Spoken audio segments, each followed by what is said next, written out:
Hi friends, കുട്ടികൾക്കൊക്കെ vacation തുടങ്ങിയിരിക്കുകയാണല്ലേ. ഇവിടുത്തെ ആദിക്കും കേശുവിനൊക്കെ vacation തുടങ്ങി. പിന്നെ ആമിക്കുട്ടിക്ക് എന്നും വെക്കേഷനാണല്ലോ, അവൾ സ്കൂളിൽ പോയി തുടങ്ങിയിട്ടില്ലല്ലോ. അപ്പോൾ പരീക്ഷ കഴിഞ്ഞ ദിവസം തന്നെ ഞങ്ങളിങ്ങനെ ചുമ്മാ ഇങ്ങനെ നടക്കാൻ ഇറങ്ങിയതാണ്. ഇപ്പോൾ ഞങ്ങൾ നിൽക്കുന്നത് ഞങ്ങളുടെ വീടിൻ്റെ തൊട്ടടുത്തോടെ ഒഴുകുന്ന കാടമ്പ്രയാറിൻ്റെ സൈഡിലാണ്. കാടമ്പ്രയാർ എന്ന് പറഞ്ഞാൽ ഞങ്ങളുടെ വീട്ടിൽ നിന്ന് നടന്ന് വരാനുള്ള ദൂരമേ ഉള്ളൂ, ഒരു 100 മീറ്റർ അത്രേ കാണത്തുള്ളൂ. അപ്പോൾ ഇടയ്ക്കിടയ്ക്കൊക്കെ ഞങ്ങൾ നടക്കാൻ വരും, വൈകിട്ടൊക്കെ സമയം കിട്ടുമ്പോഴൊക്കെ. അപ്പോൾ ഇന്ന് വെക്കേഷനൊക്കെ തുടങ്ങിയിരിക്കുകയല്ലേ, ഇന്നൊന്ന് വൈകിട്ടൊന്ന് നടക്കാൻ ഇറങ്ങാമെന്ന് എഴുതി ഇങ്ങോട്ട് ഇറങ്ങിയതാണ്. ഇപ്പോൾ ഈ കാടമ്പ്രയാർ എന്ന് പറഞ്ഞാൽ നമ്മുടെ ഇപ്പം ഞങ്ങൾ നിൽക്കുന്നത് കാക്കനാടാണ്. കാക്കനാട് സൈഡിൽ കൂടെ ഒഴുകുന്ന കാടമ്പ്രയാറിൻ്റെ സൈഡാണ് നമ്മളിപ്പോൾ കാണുന്നത്. ഇത് കണ്ടോ, ഇൻഫോ പാർക്ക്, സ്മാർട്ട് സിറ്റി എല്ലാം ഇതിൻ്റെ സൈഡിൽ തന്നെയാണ്. ആ കാണുന്നതാണ് സ്മാർട്ട് സിറ്റിയിലെ ട്വിൻ ടവർ. ഇപ്പോൾ എറണാകുളം ജില്ലയിലെ ഏറ്റവും വലിയ ബിൽഡിംഗ് നമ്മുടെ ട്വിൻ ടവർ ആണെന്നാണ് പറയുന്നത്. ലുലു ആണ് അത് പണിഞ്ഞുകൊണ്ടിരിക്കുന്നത്. അപ്പോൾ ഇവിടെ തന്നെ നമുക്ക് ഇൻഫോ പാർക്ക് ഫേസ് 1 ഫേസ് 2 എല്ലാം കാടമ്പ്രയാറിൻ്റെ സൈഡിൽ തന്നെയുണ്ട്.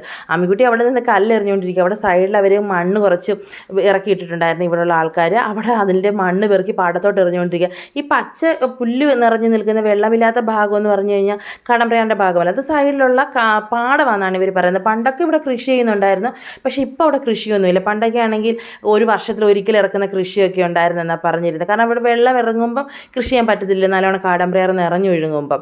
അപ്പോൾ ഈ ആമിക്കുട്ടി എടുത്തോട്ട് പോകുന്നത്, ആമിക്കുട്ടി എൻ്റെ ഫോട്ടോ എടുക്കുന്നൊക്കെ അവിടെ നിന്ന് പറയുന്നുണ്ട്.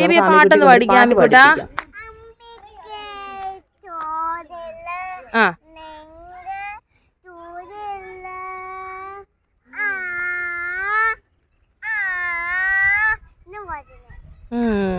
ഈ ചോരക്കൺമുയൽ പറഞ്ഞില്ലല്ലോ, ഒന്നുകൂടെ പാടിക്കേ.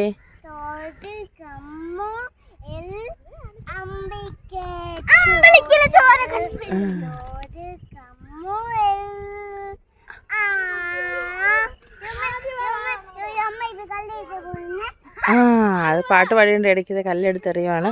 ഏത് പാട്ടാണ് പാടിയെന്നോ നിങ്ങൾക്ക് ആർക്കെങ്കിലും മനസ്സിലായോ? മറ്റേ നീലവാനക്കോണിലെ പാട്ടാണ് ആമിക്കുട്ടി പാടിയത്. ആമിക്കുട്ടി ആദ്യമായിട്ട് പഠിച്ച ഒരു പാട്ടാണത്. പാട്ടെന്ന് പറഞ്ഞാൽ സിനിമ പാട്ട്, സിനിമയിലുള്ള ഒരു പാട്ട്. ജോണി ഒന്ന് പാടിക്കാം ആമിക്കുട്ട, എന്നാ ഒന്ന് പാടി കേൾപ്പിച്ചേ. ഇങ്ങോട്ട് നോക്കി പാട്. ആ ആ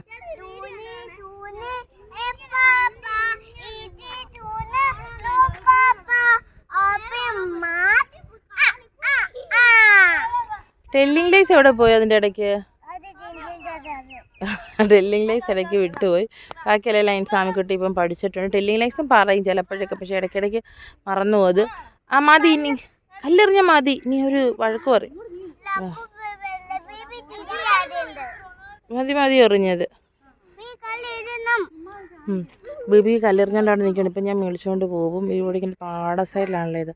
അവിടെ അപ്പോൾ ആമിക്കുട്ടിനോട് ഞാൻ അവിടെ കല്ലെറിയേണ്ടതെന്ന് പറഞ്ഞിട്ട് കേൾക്കുന്നില്ല കേട്ടോ. അവിടെ നിന്ന് ഭയങ്കര കല്ലെറിഞ്ഞു. അപ്പോൾ ഇവിടേക്ക് നോക്കാനേ ആ സൈഡിലൊക്കെ ആൾക്കാർ നിൽപ്പുണ്ടെന്ന് ഞാൻ ചുമ്മാ ആമിക്കുട്ടിനോട് ഇങ്ങനെ പറയുകയാണ്. അപ്പോൾ കല്ലെറിഞ്ഞവർ വന്ന് വന്നിട്ട് ഒരു രക്ഷയില്ല. അവളവിടെ നിന്ന് കല്ലെറിഞ്ഞുകൊണ്ടിരിക്കുക. ചെറിയ ചെറിയ കല്ലെ പെറുക്കിയിടുന്നത് ആ പാടത്തോട്ട്.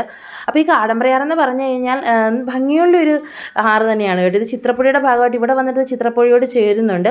ഇത് പെരുമ്പാവൂരിൽ നിന്നാണ് ശരിക്കും ഉത്ഭവിക്കുന്നത്. പെരുമ്പാവൂർ എവിടെ നിന്ന് കറക്റ്റിൻ്റെ ഉത്ഭവം എന്ന് വെച്ചാൽ മലയുടെ മേളിൽ നിന്നാണെന്നാണ് എനിക്ക് തോന്നുന്നത്. പക്ഷേ പെരുമ്പാവൂർ എന്ന് പറഞ്ഞ സ്ഥലത്ത് നിന്നാണ് ഉത്ഭവിക്കുന്നത്. ഒരു 27 കിലോമീറ്ററിൽ ഇത് ഒഴുകുന്നുണ്ട്. പ്രധാനമായിട്ടും നമ്മുടെ എറണാകുളം ജില്ലയിൽ കൂടെ തന്നെയാണ് ഇത് ഒഴുകുന്നത്. നമ്മുടെ തൃക്കാക്കര, കിഴക്കമ്പലം ഈ ഭാഗത്തൂടെയൊക്കെ ഒഴുകുന്ന ഒരു ചെറിയൊരു ആറാണിത്. ഈ ആറ് നല്ല ഭംഗിയുള്ള ആറാണ്. ഈ ആറിൻ്റെ സൈഡിലായിട്ട് നമ്മുടെ വീടിൻ്റെ അപ്പുറത്തെ സൈഡിലായിട്ട് ഒരു ചെറിയ അവിടെ കൂടെ ഇങ്ങനെ ഒഴുകി ഇങ്ങനെ തിരിഞ്ഞ് വരുന്നതാണ്. ഇത് ആ സൈഡ് ഒരു പ്രാവശ്യം പോയിട്ട് ഒരു വീഡിയോ എടുക്കാം. ആ സൈഡ് ഇങ്ങനെ വോക്ക് വേ ഒക്കെ ഉണ്ട്. ഒരു 1 കിലോമീറ്റർ നീളത്തിന് ഇങ്ങനെ ചെറുതായിട്ട് വാക്ക് വേ ഒക്കെ സൈഡിൽ സെറ്റ് ചെയ്തിട്ടുണ്ട്. ഒരു പാലമൊക്കെ ആയിട്ട് നല്ല ഭംഗിയാണ് അവിടെ കാണാൻ. നേരത്തെയൊക്കെ അവിടെ കൊട്ടവഞ്ചി, എനിക്കൊന്ന് കൊറോണയ്ക്കൊക്കെ മുന്നേ അവിടെ കൊട്ടവഞ്ചിയൊക്കെ ഇങ്ങനെ ടൂറിസ്റ്റുകൾക്കായിട്ടുണ്ടായിരുന്നു. ഇപ്പോൾ അതൊന്നുമില്ല.